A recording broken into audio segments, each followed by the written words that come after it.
In today's video, I'm going to teach you how to change your OneDrive account, whether you're switching to a new account or need to access a different set of files. This guide will help you navigate the process with ease. Let's dive right in. To start, make sure you're logged into your current OneDrive account on your device. You should see your files and folders as usual. Now, look towards the upper right corner of the screen. This is where you'll typically find the profile icon. It's usually represented by either your profile picture or by a generic icon if you haven't set one. Go ahead and click on this icon to open up the profile menu. Once you've clicked on the profile icon, you may notice a drop-down menu appear. This menu gives you several options related to your account. Here's where you'll find a useful feature for our needs today. You should see an option labeled Sign in with a different account. This is key for switching accounts efficiently. Before clicking, it's a good idea to ensure you've saved any unsaved work or important information from your current session. Changing accounts will mean logging out of the current one, and you wouldn't want to lose any data or progress. Done? Great. Now click on Sign in with a different account. What happens next depends on your previous interactions with OneDrive and your browser settings.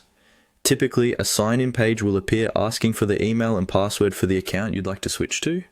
If you've used multiple accounts before, you might see them listed here, making the process even quicker. Just click on the desired account. If this is a new account or not previously saved, you'll need to manually enter the email associated with it. After you enter your email, the system will prompt you for your password.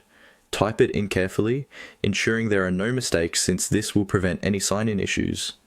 If you have two-factor authentication set up, you might need to go through an additional verification step. This is an extra layer of security to protect your accounts and should be completed following the instructions provided by your account service, whether it be through a text message, an authentication app, or any other method you've chosen.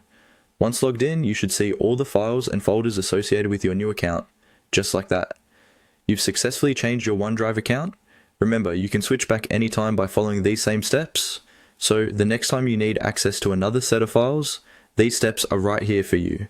That concludes our tutorial on how to switch your OneDrive account. I hope you found these steps straightforward and this guide helpful. If you have any questions or run into any issues, feel free to leave a comment below and we'll try to help. Don't forget to subscribe if you want more helpful tutorials like this one. Thanks for watching and have a great day.